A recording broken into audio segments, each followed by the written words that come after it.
Hi, everybody. Good afternoon, wherever you are. We are on week 5 of this 10-week series on how the narrative is changing for classical music, for arts and culture as a whole.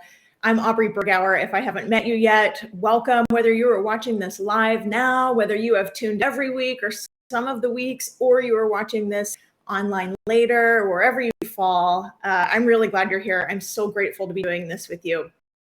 So like I said, week 5 of this series, and this week we are talking about representation.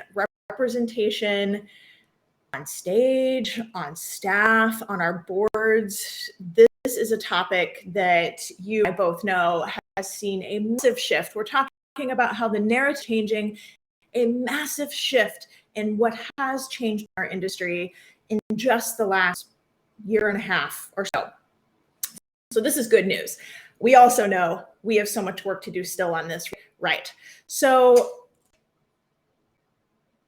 I found that most of the discussion on representation, even though this issue has come to the forefront in such a big and important way, I have found that most of the on representation tends to be around repertoire.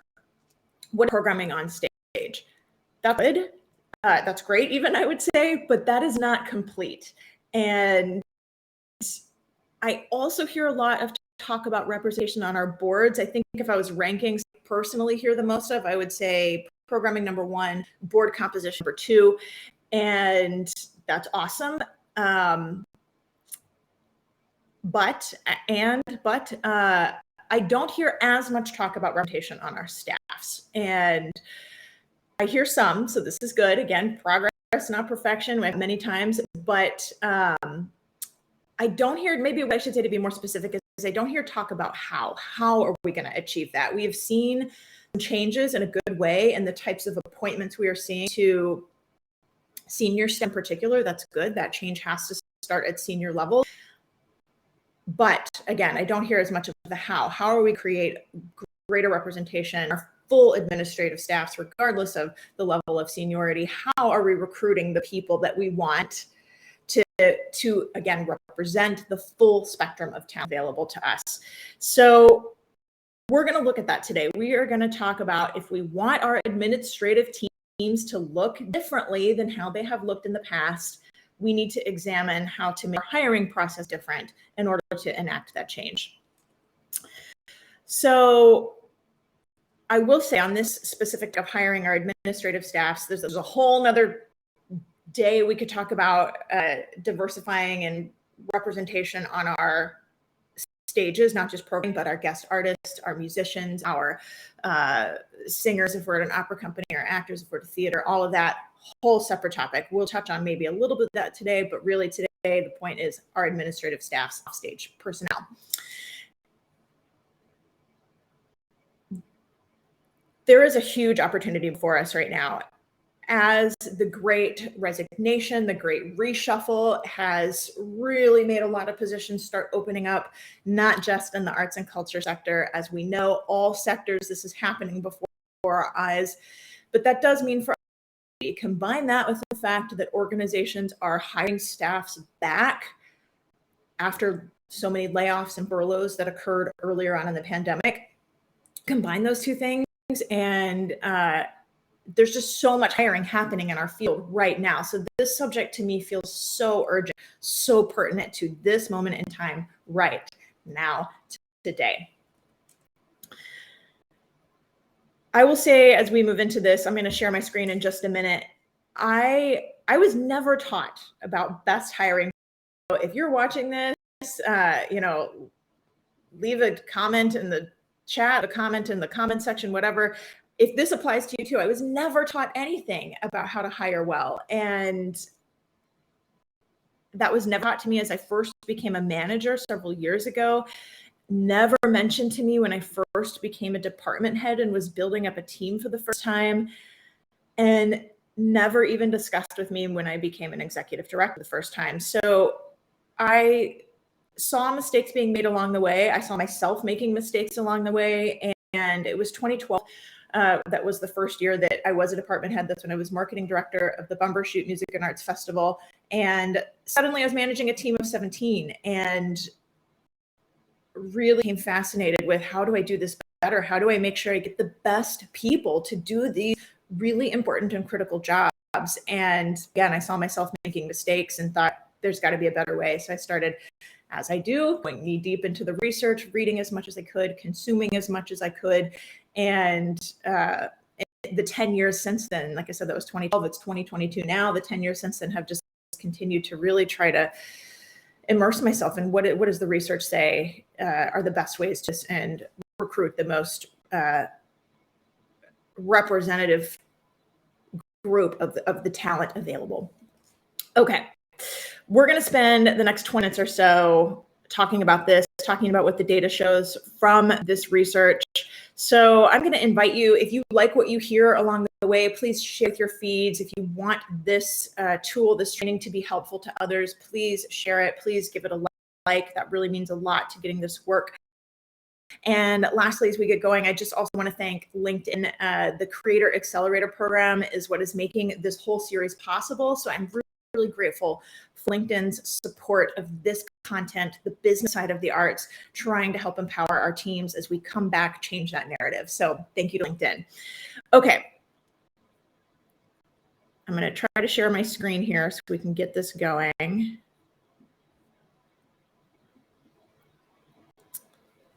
Okay. That now let me get the slides going. Okay. If you can't see that, then leave a comment. Let me know. So here we go. Representation. I first shared now almost exactly a year ago. This was part of my comeback planning. Some of you watching today, I'll call live right now, were part of that comeback planning sprint. So hi, good to see you again. That's the first time I shared this compilation of research. I've shared it in different forums since then. I have more and more clients asking me to help them hire different positions, everything from some staff positions to giving this training to hiring managers at their organizations, to music director searches. Love when I get contacted about applying these principles to a music director. If that's helpful to you, where I'm going with this is it's all part of a 5-pillar plan I offer, build our organizations back stronger. That was the comeback planning sprint. It's all available on my website if you want to find out more. Okay, enough of the sales pitch. Here we go. We're bringing people back from furloughs, from layoffs. We are filling positions for those on as the great reshuffle here. So now, I said this at the top, but now is the time for our organization through things like, given everything do we need to design the org chart differently to accommodate this work? I'm going to talk more about that in week 10 of this series. We're focusing on these next 2 points, job descriptions and hiring. To change our job descriptions. A lot has changed in the last 24 months. 24 months now of this pandemic going on. Do you think the exact same job descriptions that years ago are needed today? Probably not, right? So some of you have already begun making these types of changes at your organizations. Those of you in decision-making roles, you have started looking at these things. The narrative is changing, right? That's the whole point of this. Some of you will be in decision-making roles going forward in your career and in your lives. So this is just as helpful to you, even if something that you can't implement today. Hiring, we're going to get into the best research-based, research-backed practices to find, again, the best to do this specific, very specific work we have in the arts, focused work, diligent work. And the last 2 points on here about representation is not what we're spending our time today on, but just to name them is once we hire people, how do we keep them? That means a better onboarding process. That's point number 4. And then point number 5 would be performance review, performance feedback. As we're getting into it, I want to say this is not an HR conversation. Just the same as the first few weeks of this series when we talked about customer-centric community work, patron retention, those topics, company culture, those were marketing topics either. All of this work affects all of us. I'm a firm believer in that. So no matter your role within the organization, no matter your seniority, again, I'm really glad you're here. Sort of, I don't know, call it a disclaimer as we get going. I'm not, and I do not claim to be. I want to be very clear about that. I became fascinated by all of this in 2012, like I said, when I first started really hiring people on a regular basis, and all of this of what I've learned and trying to share that with others. So as we talk it through, this graph here shows the way organizations will be hiring. We've already talked about that, how much opportunity there is ahead of us right now, and that's different than other types of economic disruptions, workforce disruptions. So you can see the different job growth, different recessions began. So here we go. The hiring spike here is very is what this fourth graph there is showing. Okay, sources I'm using today to bring into all of this. 3 primary sources going into all of this material. The first is coming from Laszlo Bock. He's head of people at Google, and his book Work Rules is pulling in all kinds of research from his work at Google. They have a massive workforce, as we know, tens of thousands of employees. That's a big data set to start mining. How do you well without bias to achieve? So that's Laszlo Bock. I thought his book was wonderful. The second source is Google directly. Google, to this day, publishes great guides to help us do this better. So thanks to them, some materials coming straight from the source. And the third is closer to home for us in the maybe you all saw this. I'm sure several of you probably did. This document, We See You, White American Theater, out not too long after George Floyd's murder. So we're talking maybe mid 2020 or so is when this document came out. And first I'll say you could swap out theater in this whole document with almost any artistic discipline and still probably percent of it holds true.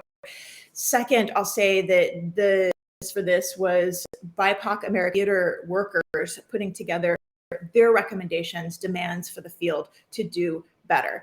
And it's very thoughtful, wonderfully put together, in my opinion. And almost all of it, I just get so excited, almost all of it, everything in there matches the broader body of research on these topics. So this group, again, really put a lot of thought into this, and it just means the broader body of research out there for us. And see here again for today, we're talking about job descriptions and hiring primarily because I think that's our biggest area of opportunity. So job description. None of this is rocket science, but most art organizations don't do these things. Definitely do all of these things. I hear all the time. Some of this doesn't means you're letting bias creep in. Most likely, we all have bias. That's not a slam. We all have bias. Okay. First thing we got to do, descriptions. It is not pull up the old one and figure out what we need to tweak and change. That's not the first step. First step for job descriptions is to start with a list of qualifications. What are the actual skills and abilities needed for the job ahead of us? Make a checklist of those skills. Make a list. You can, if you want, do this is negotiable, must have, and the nice to haves. If you want to break it out that way, no problem. So for example, you might say, I need somebody who knows how to test with a high degree of accuracy. That is a non-negotiable, I don't know, manager level or higher role, perhaps. I need somebody who knows how to negotiate an artist contract. If this is an operations, they must be able to do that. Third example, I need somebody, maybe this is coordinator, entry level role. I need somebody who knows how to do mail merge. I like sharing Symphony. I remember we were going through the process hiring our interns, and the people who were overseeing that original list of qualifications was Microsoft remember thinking and asking them, what about Microsoft Office is needed here? And I'm sure we've all seen this on job descriptions, Microsoft Office, it says. And so pushed on it, drilled down a little bit, and finally it came out. They have to be able to do mail merge if they're going to be an intern with us this summer. And that's the skill we need put on the job description.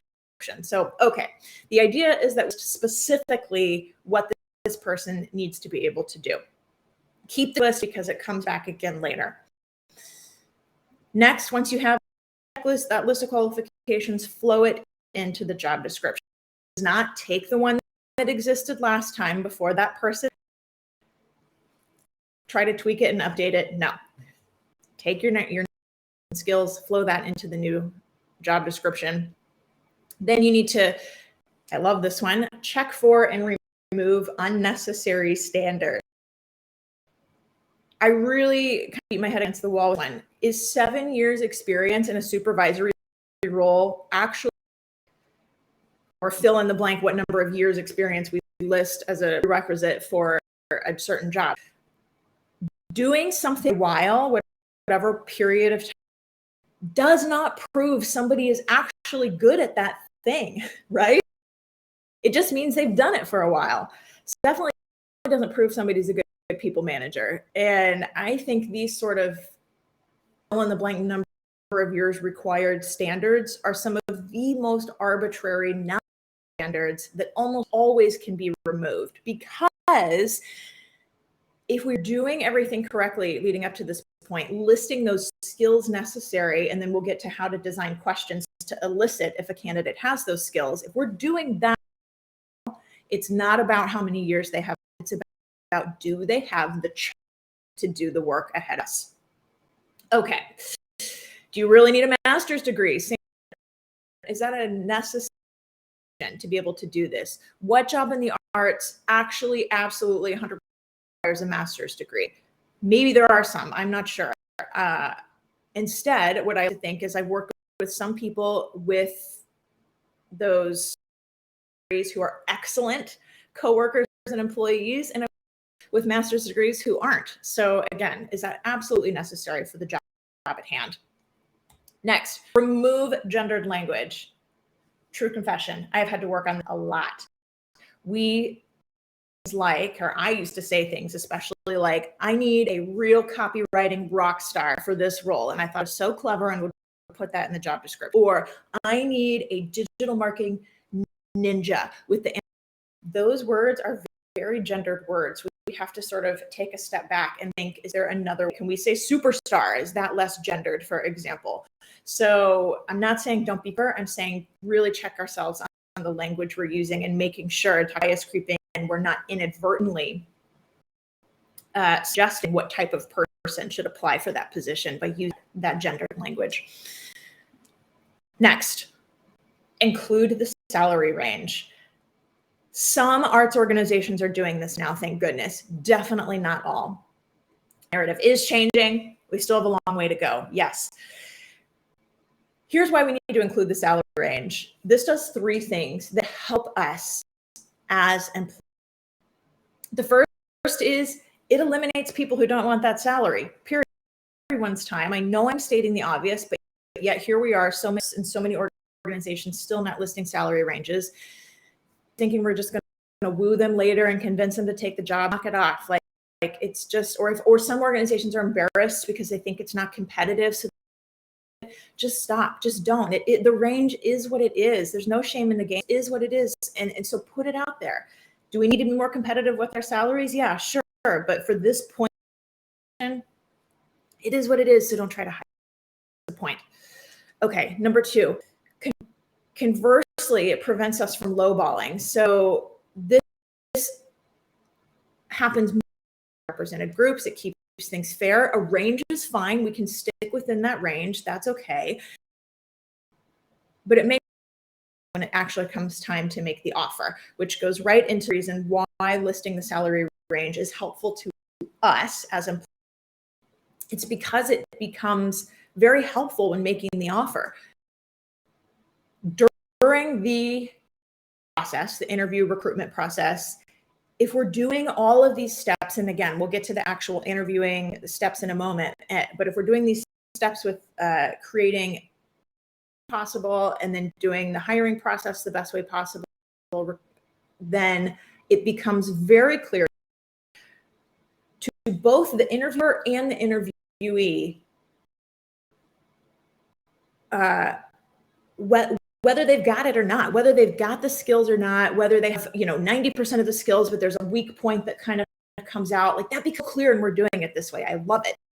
So what that means is then when we're making the offer, that gets to come out as part of our offer within range. So maybe to give a specific example, we have found a candidate is totally great, totally the right person, but we know because it's come out in the process that they need a little more training or mentoring in one particular area of the job function. You say that when making the offer. You can say, you are the person, but I noticed we're going to have to run this for you a little bit, and I want to do that with, but that's why I'm coming in at the middle of range. That's a very honest offer to make, and very clear about the person up for how they're going to come in and enter that role too. So I think there's no shame in that. There's clarity in that. Another scenario is maybe they are that superstar and they're amazing. And then you get to make the offer and say, I am, you're the one, you are everything that we're looking for. And at the very top of this range, putting out the best offer I can do. What candidate doesn't want to hear that, right? So I think it's wonderful to be able to go out and explain why I'm making the offer with range. That's always worked really well for me as I was trying to, once the tables are turned and I've got somebody and now I'm trying to land them and have them helpful to me to be able to. Okay, moving on the heels of salary transparency is just general transparency.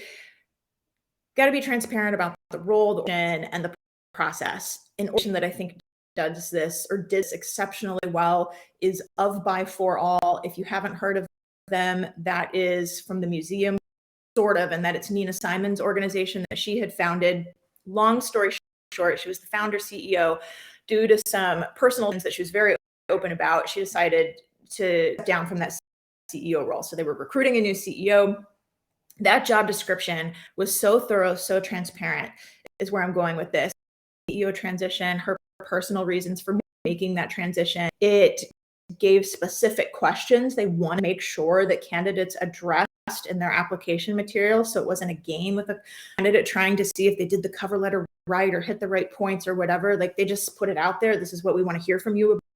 Linked to the employee handbook. I think there's so much you can learn. I know it's kind of dry sometimes, but there's a lot you can learn about seeing what's in the employee handbook.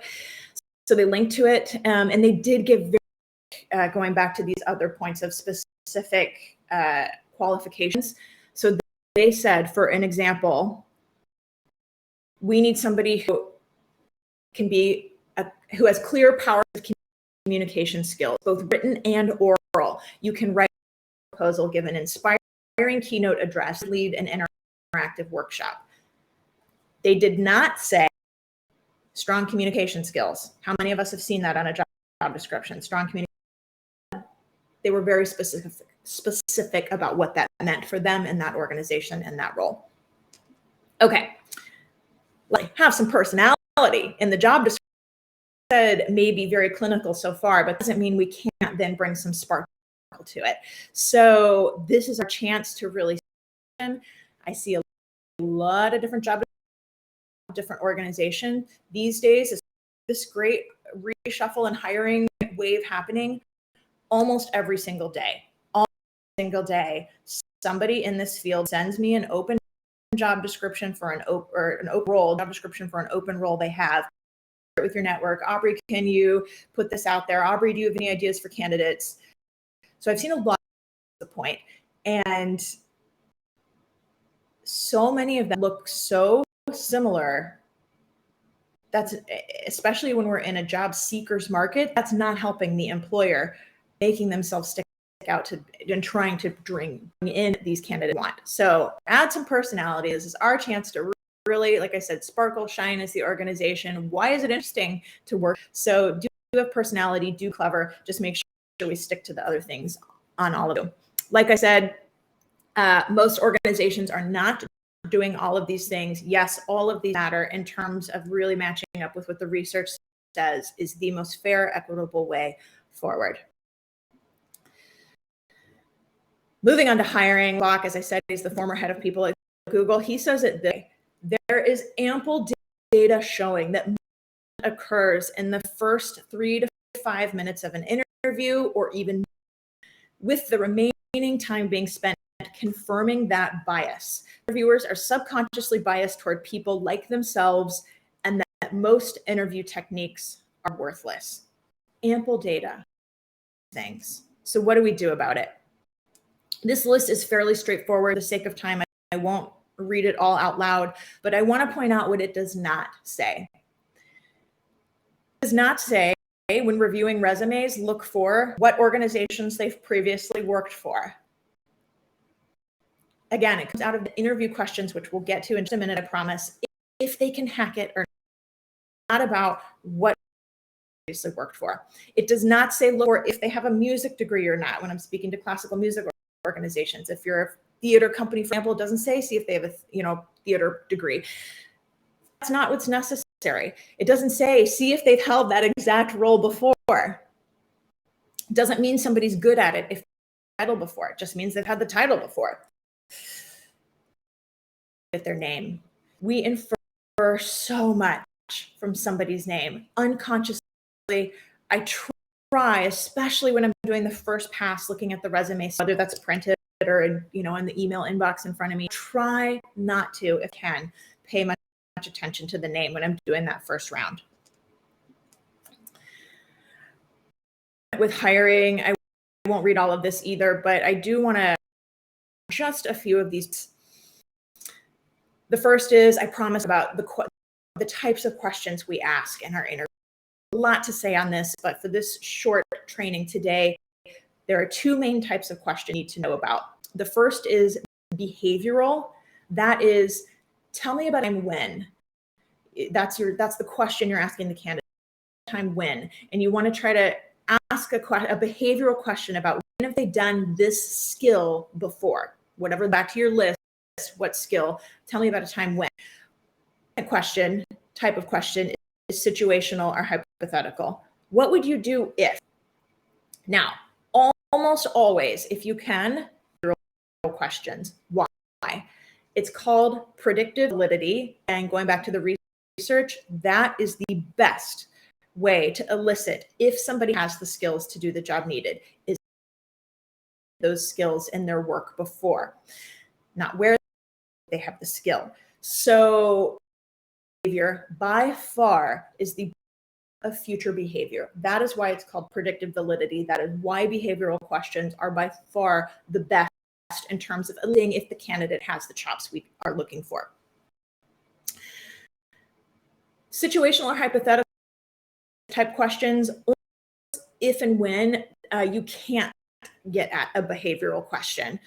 To illustrate this, when I was on contract as a VP at the San Francisco Conservatory of Music, I was hiring somebody who I needed somebody, part of this very strong at SEO, search engine optimization. We decided we were going to go hard on that as a strategy within the team, and I needed somebody who could do that. Now, with us, very rarely are we looking at SEO. So it wasn't always that I was able to find somebody who had tons of SEO prior experience, I couldn't ask tons of those behavioral questions. Tell me about a time when you used SEO in your work before to the keywords you needed, or whatever.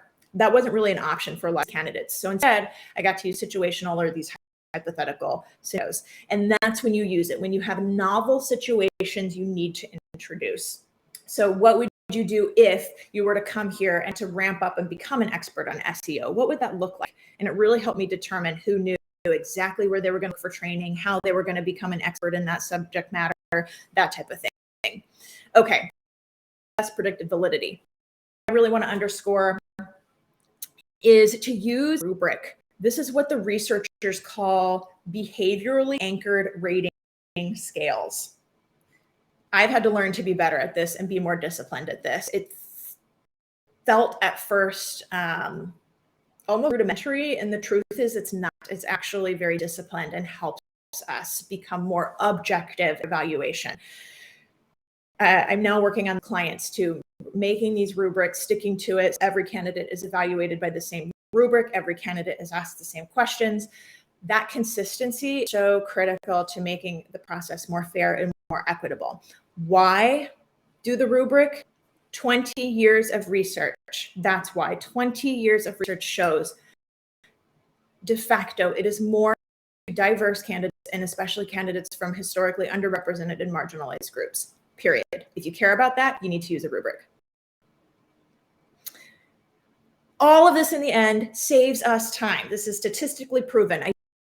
Wow, Aubrey, that sounds like maybe it's over time, it does save time.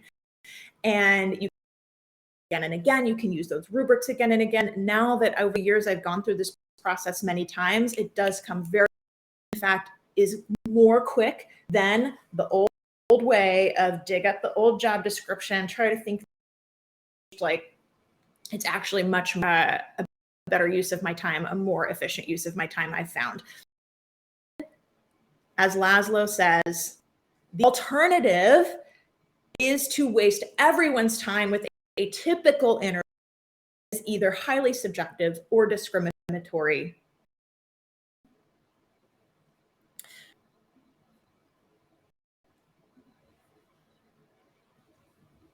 So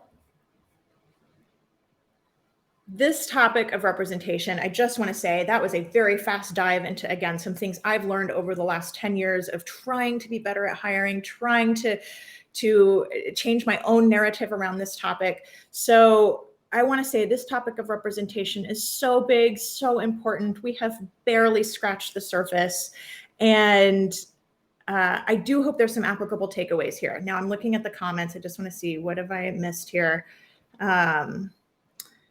I'm so big on doing something for X number of years doesn't mean that you're good at it. Thank you for saying that out loud. Blake, you're welcome. I'm glad I was able to say that out loud. Yes, love by for all. Good. Yeah, if you're not familiar with them, totally look up their work. Look up their work in general. They're just doing amazing things. To the job description point, the best one I've ever seen, not at an arts org, is hiring of a VP of client services, and the job description is so detailed. It even includes FAQs and a podcast talking about why the job was created and who they are as a company. Yeah, that sounds great. Because here's what happens. Like, oh my God, Blake, I love that you said all this. Here's what happens when we put ourselves out there as a company through the job description, through this company have their podcast apparently. It attracts people to us who say, I want to buy what you're selling. I want to drink that Kool-Aid, sign me up. Like, it doesn't alienate, it attracts. I'm a firm believer on that. That's true for us as candidates as well, by the way, but that's a whole nother talk. So, okay. We are coming to the end of our time today. I've definitely already gone over. I just want to say that, again, I hope some of this has been practical. I hope it's been helpful to you. Please consume research on your own. Don't just take my word for it. I'm not the foremost expert on all of this, just somebody sharing what I've learned.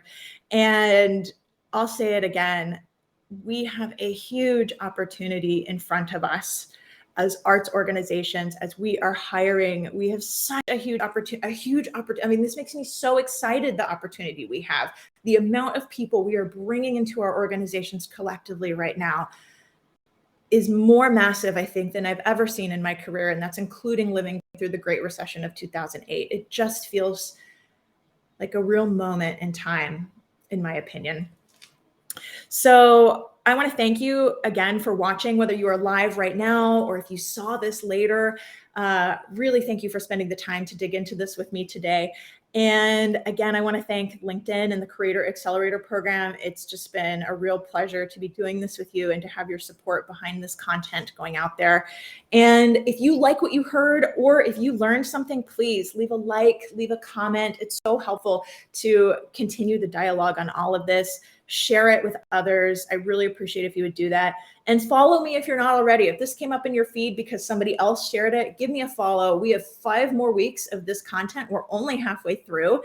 And there are past episodes. If you want to go back and catch anything you've missed, I created a hashtag. You can click on it. It's Hashtag the narrative is changing. If you want to pull up everything in this series, you can do that, including my non-video posts that are related to these topics. It's all there. And next week, to give you a little preview of it, we are really switching gears. Next week, we are covering the subscription economy and asking questions like, why is the subscription model working in other sectors yet declining in the arts? I've got some theories, and I'm bringing in an incredible expert to help us with that. I'll save it for next week, but the idea is that we not from other B2C, business to consumer organizations, and apply that to our work. As a total side note, I'm headed to Italy this weekend, so I will be broadcasting live from Italy next week. So I'll be in the mountains this time next week, so pray for a good internet connection if that's your kind of thing. Either way, we'll make it happen somehow. So all this is to say, I'm just one more time really grateful to see you all. Oh, Anthony, thanks for the amazing content. You're very welcome, Anthony. Everybody, I'll see you in a week. Take care. Bye-bye.